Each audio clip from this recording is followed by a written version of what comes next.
Galera, sejam bem-vindos a mais um vídeo aqui nesse canal. Vamos continuar com a nossa série de vídeos sobre teoria musical e peço que, se você está gostando desse conteúdo, que se você se inscreva, se você ainda não é inscrito, e também que curta, que isso me motiva a continuar, me motiva a fazer mais vídeos sobre esse tema, sobre esse assunto e por aí vai, tá bom?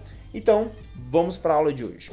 Então, hoje a gente vai falar sobre figuras e pausas musicais. E falar de figuras, falar de pausas, é falar sobre ritmo. E falar de ritmo é falar sobre som e de silêncio. As figuras de som são essas aqui, ó. Atualmente, essas são as figuras de som mais utilizadas na partitura e essas aqui de baixo são figuras de silêncio. Tá bom? Saber sobre como utilizar cada uma dessas figuras de som e cada uma dessas figuras de silêncio é muito importante para você ler partitura. E aí, olha só, essas figuras de som e essas figuras de silêncio, elas têm divisões, né? Elas têm divisões.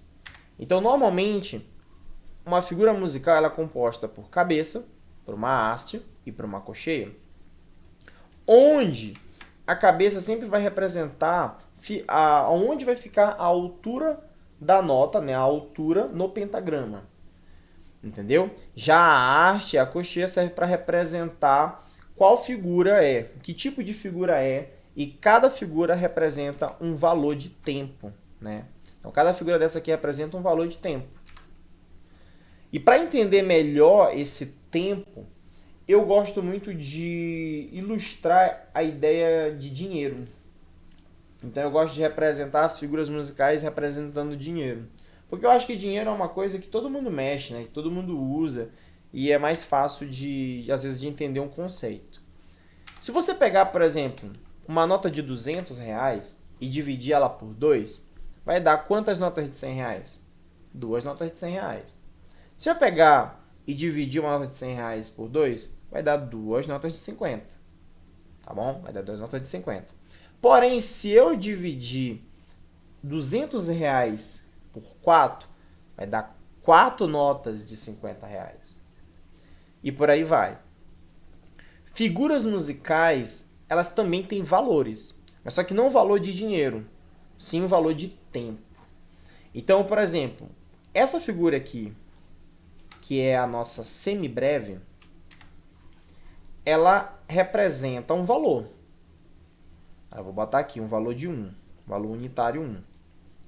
Já a mínima, que é essa figura musical, aqui a mínima, é só lembrar de... Não dou a mínima. Essa aqui vai ser a metade dessa daqui. Então, ela vai representar meio. Correto? Vai representar um meio. E como a mínima vai representar metade da semibreve, a semínima, que é essa daqui, ela vai representar 1/4.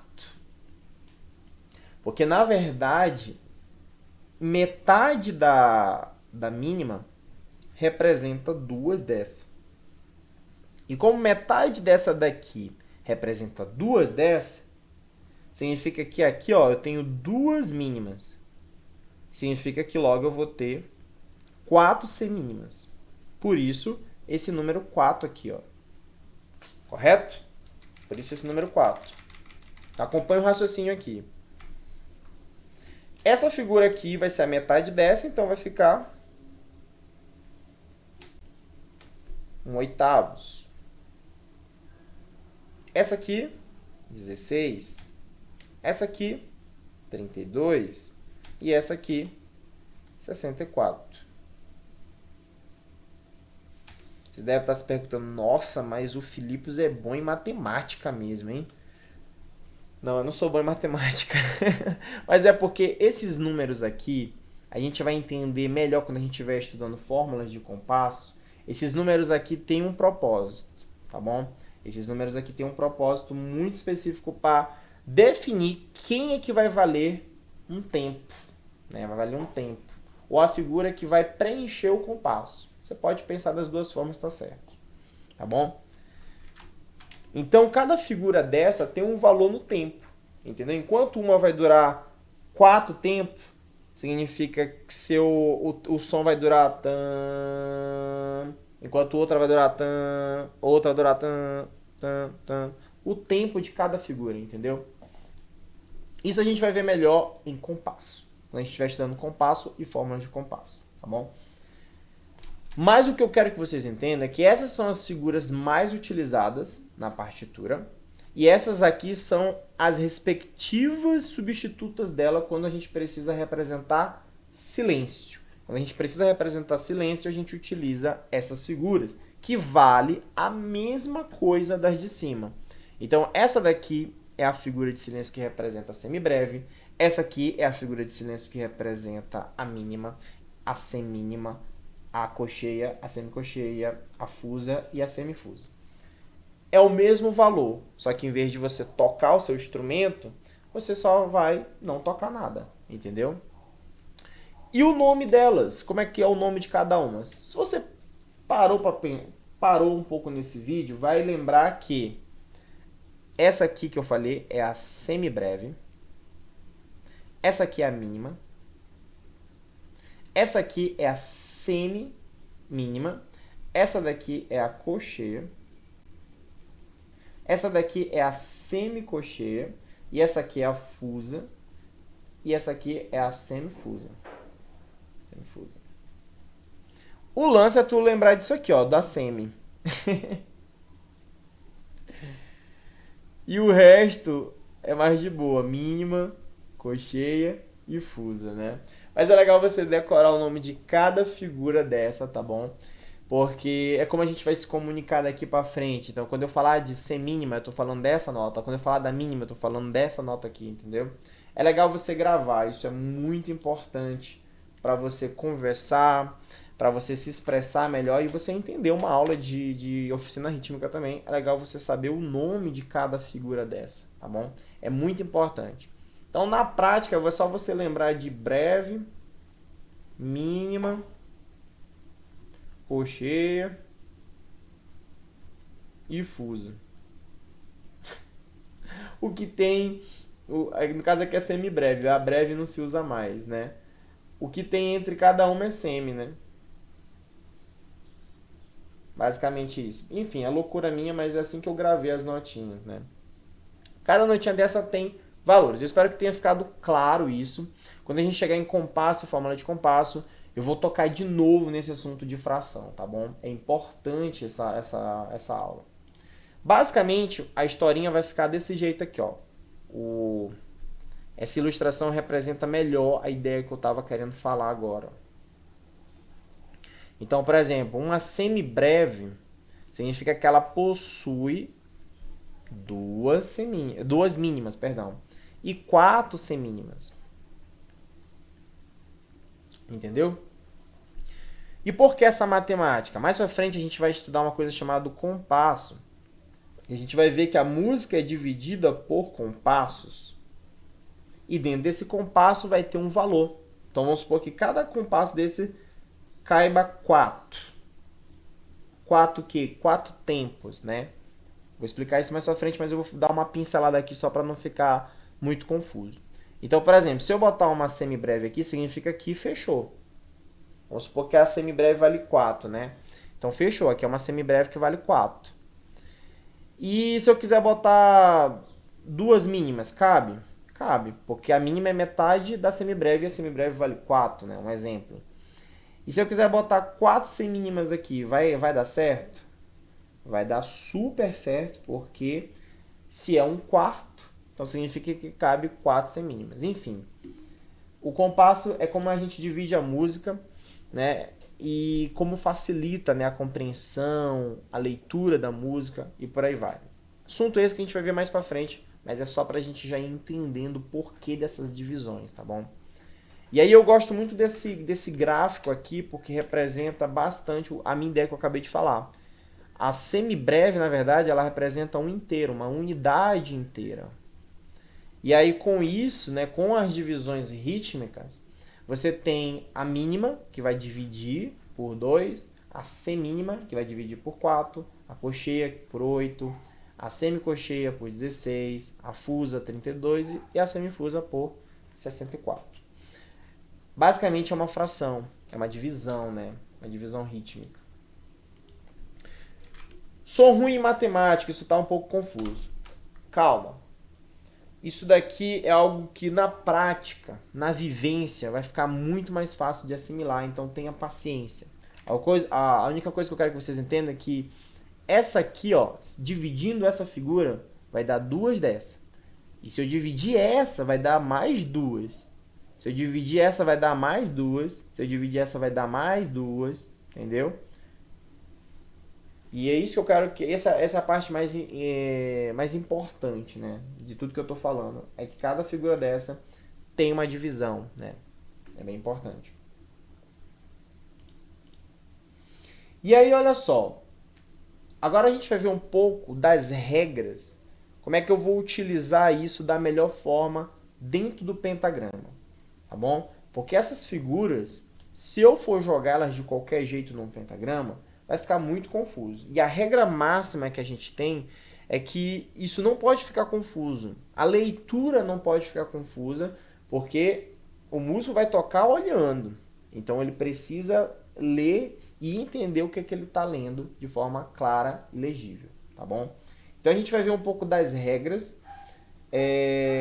Não se assuste com a quantidade de regra. Essas regras, na verdade, elas são muito fáceis de entender, são muito fáceis de assimilar, e com a vivência você vai assimilando. E também tem muita coisa aqui que vale muito mais para quem escreve música do que para quem realmente só lê, né? Para quem realmente só lê, às vezes não se preocupa com tanta coisa. Mas é legal você ter conhecimento, é legal você saber, tá bom? Então bora lá. Regra 5 é o seguinte.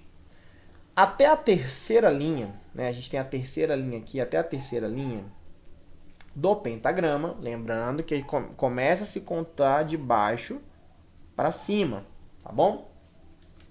Até a terceira linha, a haste, lembra da haste? A haste vai ser para cima, então você vai escrever a sua nota musical com a haste para cima. Até a terceira linha. Quando você chega na terceira linha, se você escrever na terceira linha, você tem a opção. Se você quer colocar a haste para cima ou a haste para baixo. Se a nota estiver exatamente na terceira linha, você tem a opção. Ah, eu acho melhor botar para cima. Ah, eu acho melhor colocar para baixo. Você tem essa opção. A regra máxima, lembra, clareza. A haste para cima vai ficar clara na minha partitura? Vai, então coloca. A haste para baixo vai ficar clara na minha partitura? Vai, então coloca. Da terceira para cima, a haste ela fica para baixo. Ó.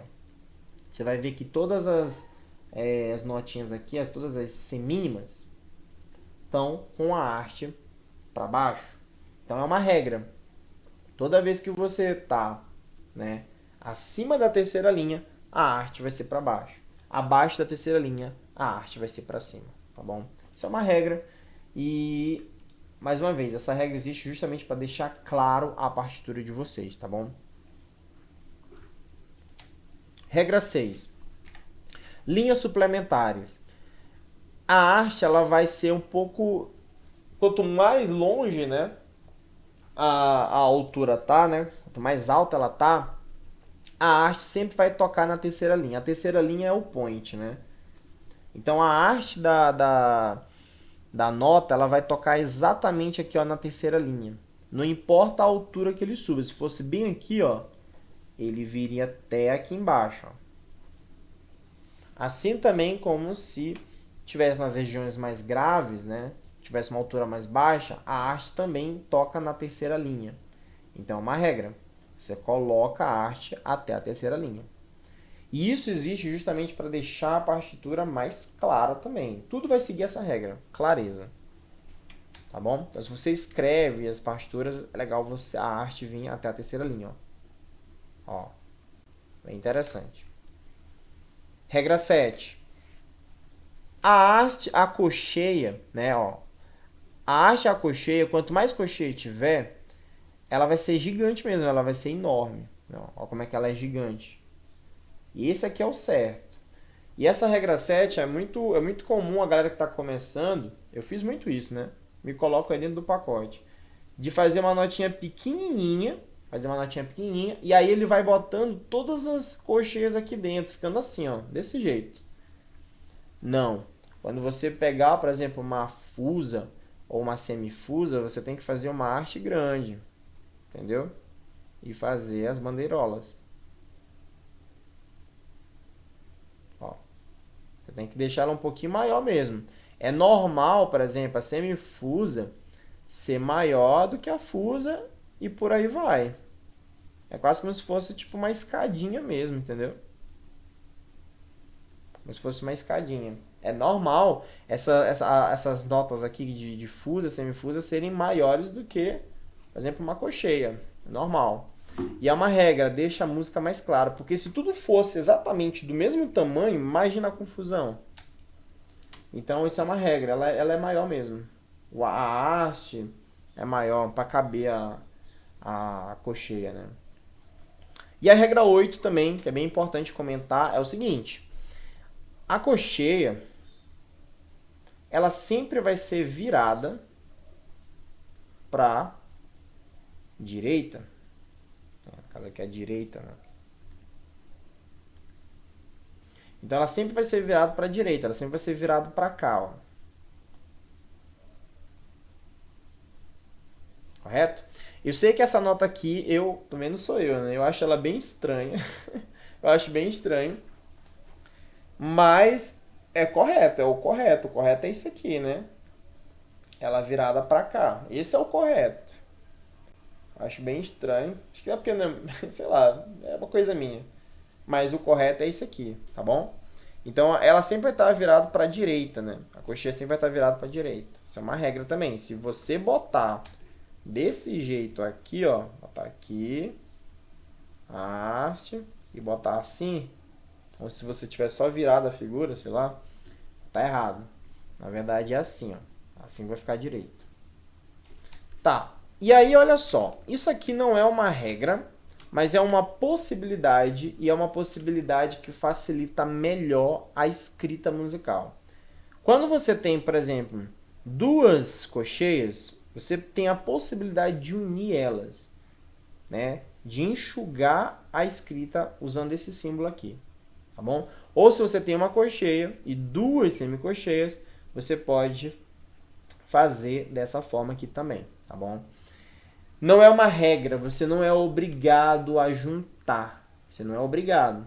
Mas é uma boa prática você juntar para facilitar a leitura musical.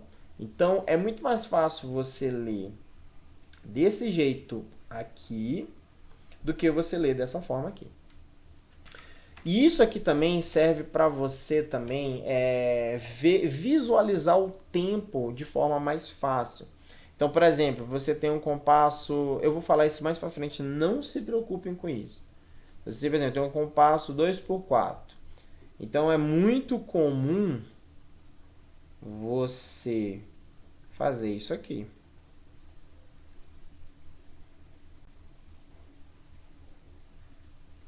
Do que você fazer isso aqui, ó. Juntar tudo.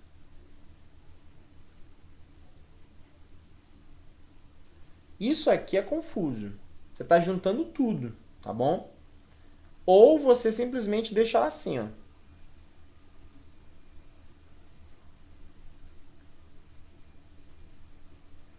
Entendeu? Isso aqui é confuso. E isso aqui também é confuso. Agora, se você fizer dessa forma aqui, ó, como eu estou mostrando de primeira, é a forma que mais você vai utilizar, tá bom? É a forma que mais você vai utilizar. E é muito mais claro, porque você sabe que esse aqui é o primeiro tempo e esse aqui é o segundo tempo, né? Cabeça do tempo. Não se preocupe, que isso a gente vai ver mais pra frente, mas eu só estou mostrando para a gente entender que existe essa possibilidade de unir as figuras rítmicas, tá bom? Ainda que elas sejam um pouquinho diferentes, olha como é que fica. Eu acho tão bonitinho essas notas assim. E você coloca uma outra aqui, né? Olha como é que fica legal. O meu desenho não, né? Mas a visualização fica bem legal. E fica, mais uma vez, claras. Porque quando a gente estiver dando clichês rítmicos, quando a gente bater o olho nessa figura aqui, a gente já sabe mais ou menos o clichê rítmico dela, tá bom? E aí uma outra coisa também sobre isso aqui é que quando as notas estão com alturas diferentes, ó, vamos supor que elas estão com alturas diferentes aqui, né? Essa barra aqui, ela fica inclinada, tá, gente? Então ela fica inclinada. Um exemplo aqui, ela fica inclinada. Ela não fica na mesma direção, ela não fica na mesma direção. Então, se você fizer dessa forma aqui, com alturas diferentes, vai estar errado. Né? Vai estar errado. Então, quando você tem alturas diferentes, você deixa a barra inclinada. Você pode deixar ela tanto inclinada subindo, como você pode deixar ela inclinada descendo. Depende de como é que tá as alturas. Então, se você tem uma sequência de bolinhas subindo, você tem a haste, né, para cima. Agora, se você tem uma sequência de bolinhas descendo, essa haste ela vai para baixo. Enfim, você vai olhar, né, e vai dizer qual que você vai colocar. O que não pode é alturas diferentes você deixar a haste de forma horizontal. Isso aqui não pode acontecer. Se tem alturas diferentes, a haste ela vai estar inclinada. Ó. Então, você vai ver muitas partituras assim, né? Com a haste inclinada. Tem uma outra borracha aqui.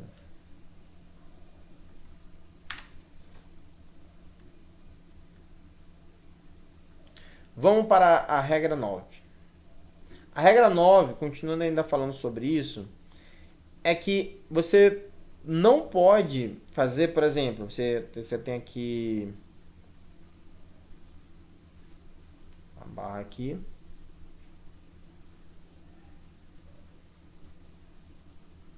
Você não pode fazer isso aqui, ó. Essa haste, ela tem que cortar, ó, ela tem que vir até aqui, ó. Você não pode deixar daquele jeito. Você tem que cortar mesmo, fazendo mesmo como se fosse uns retângulos aqui no meio, ó. Então esse aqui é o certo, ó. Você vê que tá cortando tudo, ó. E aqui é o errado. A haste está vindo até aqui embaixo. Quando na verdade a haste tinha que vir até aqui, ó. Entendeu? Ó, isso aqui tá errado. A haste tem que atravessar todo mundo, ó. Então, isso aqui também é legal você ter consciência quando você estiver escrevendo, para você não deixar a haste até certo ponto. A haste ela tem que cortar todo o colchete, né? Toda a barra do colchete. Regra 10, a regra das pausas, né? Então, as pausas também têm suas próprias regras. E a regra das pausas é bem tranquila também. Eu vou começar para as que são mais diferentes, né? Você já viu que essas pausas aqui elas são mais diferentonas. Então, essa pausa aqui, ela é a pausa da semibreve. Aqui é a pausa da semibreve. E a regra é o seguinte. A quarta linha, ela sempre vai estar grudada na quarta linha, na parte de cima, assim, ó. Ela vai estar grudada. Ela vai estar no terceiro espaço, grudada na quarta linha. É obrigatório você fazer isso, tá bom? As pausas, elas não representam alturas, porque são silêncios, são pausas. Elas sempre vão ficar aqui. Então, a pausa da semibreve, ela sempre vai ficar no terceiro espaço, grudado na quarta linha. Então, a visualização dela é isso aqui. É como se tivesse um chapéu virado, né? É uma regra. Já a pausa da mínima é um chapéuzinho mesmo, né? É um chapéuzinho aqui, ó.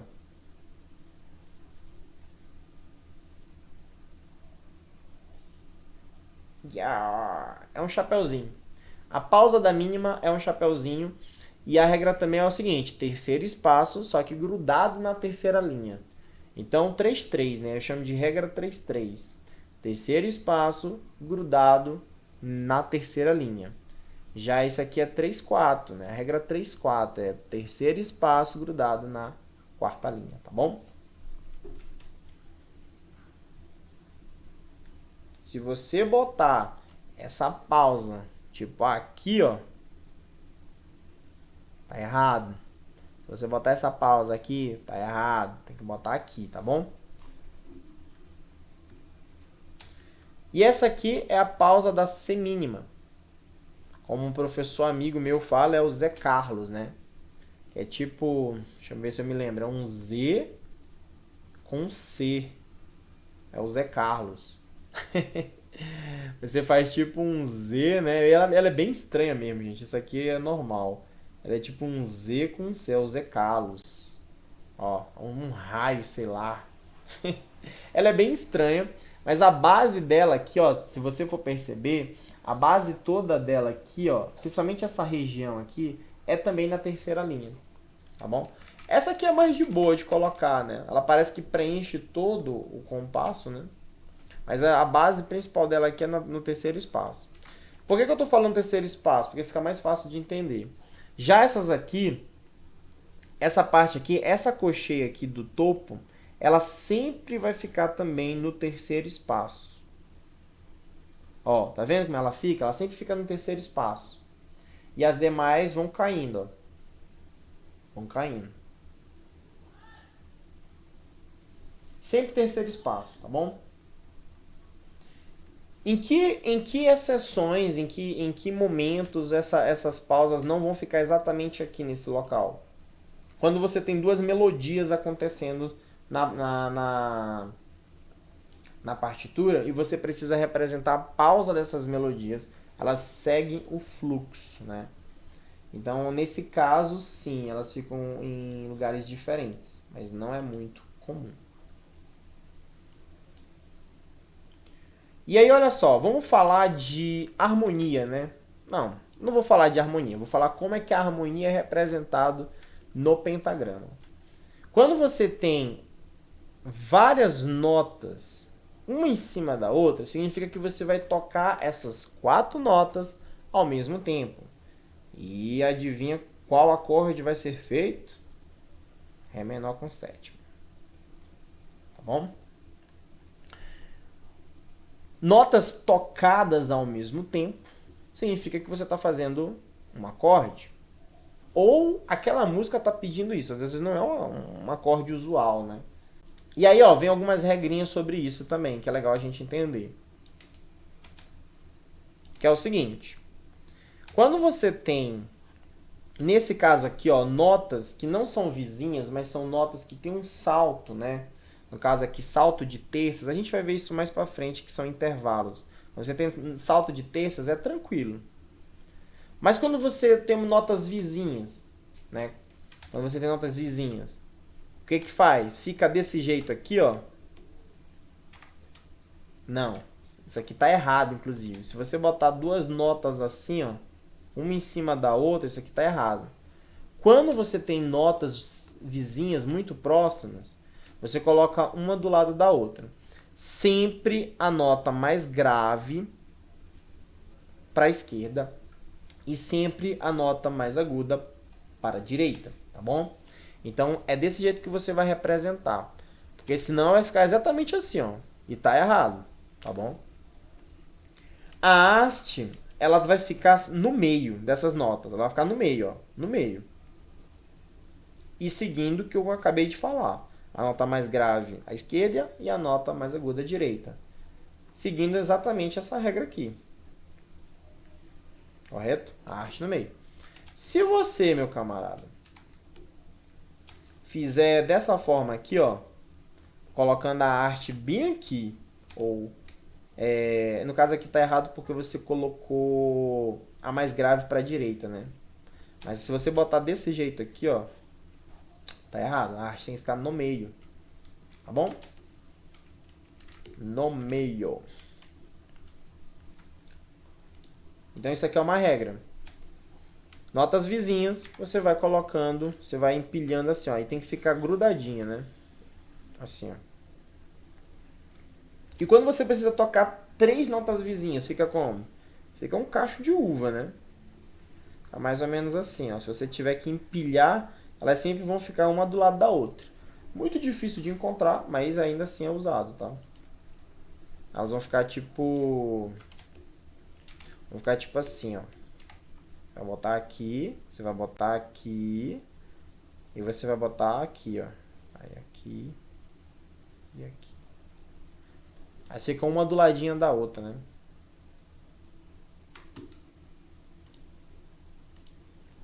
Pelo amor de Deus, não vamos botar tudo juntinho assim, não, ó. Não vai fazer isso que, ó, não é de Deus. Tá errado. Legal conhecer, é legal sempre conhecer, né, sobre essas regras para não escrever errado, né? Há casos aqui, ó, que eu separei também pra gente ver. Há casos em que você tem na partitura, principalmente voz, ou às vezes até dois instrumentos mesmo. Você tem a primeira voz e você tem a segunda voz. Muito comum em coral também. Você tem duas melodias, ó. Você tem duas melodias acontecendo aqui, ó.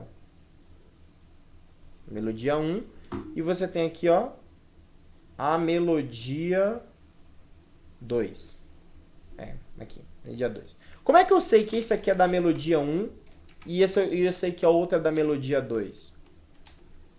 Se está acontecendo ao mesmo tempo. É representado a melodia 1, a voz 1, a arte virada para cima. E a voz 2, a melodia 2, a arte virada para baixo.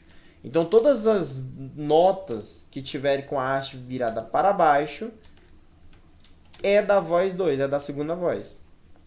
Todas as artes viradas para cima é representada pela primeira voz. Isso aqui é uma outra coisa que a partitura tem, que é um diferencial muito grande. Você saber que essas aqui vão ser tocadas ao mesmo tempo, correto?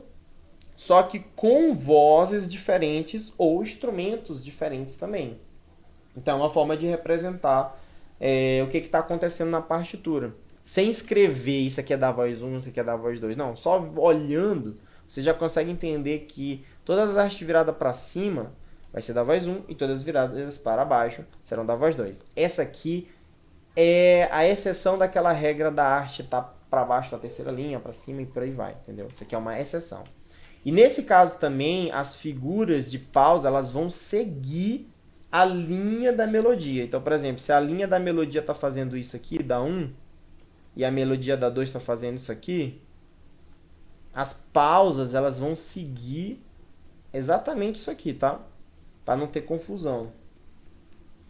Mais ou menos isso. Espero que esteja ficando claro. E aí acontece da voz 1 e da voz 2 tocarem exatamente a mesma nota. E aí é muito comum isso aqui acontecer, ó. Você está dando para ver. É muito comum isso aqui acontecer. Vai ficar basicamente assim, ó. Olha só. Então a nota vai ficar exatamente assim. Bem legal, né? Sabia que isso era possível? Coloca aí nos comentários. Eu sabia. Mas dá sim pra fazer dessa forma aqui. E aí o legal é que uma outra coisa também que acontece muito é o seguinte.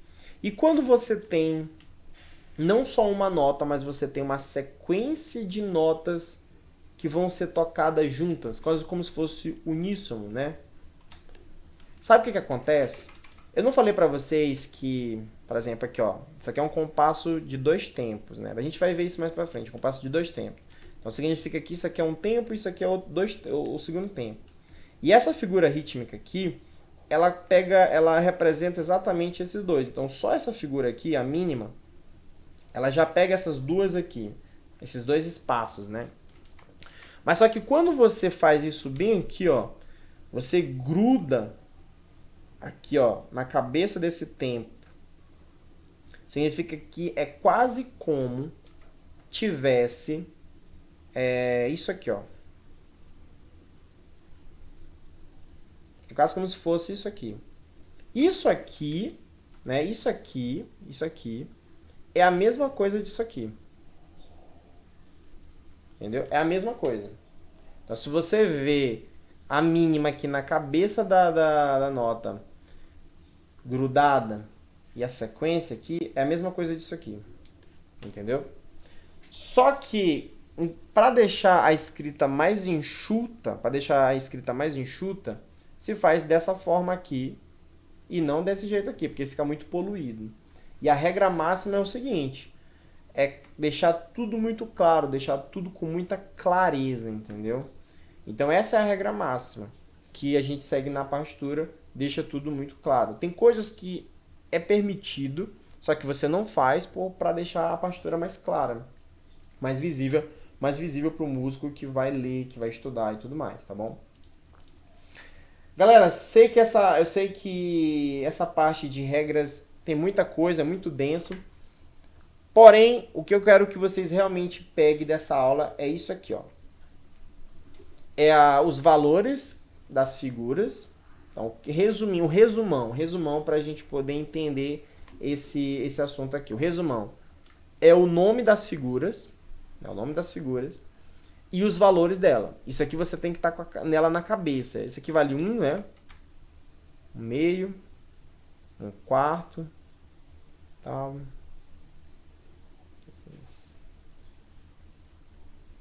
Isso aqui é o que eu realmente quero que vocês entendam. É o nome das figuras e os valores dessa figura, tá bom? Os valores é muito importante você saber decorar, né? É importantíssimo, tá bom?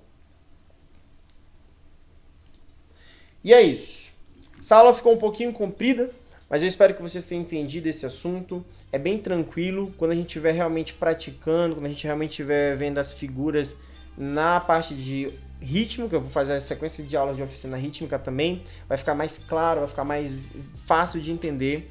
Tenha paciência, vai seguindo as aulas, vai assistindo as aulas, porque esse assunto parece complicado no primeiro momento, mas na verdade é muito simples, é muito fácil, vai dar para entender tranquilo. Bom, se você gostou desse vídeo, não esqueça de deixar o seu like. Se você ainda não é inscrito, se inscreva, vai estar me ajudando. E é isso. Até a próxima. Tamo junto.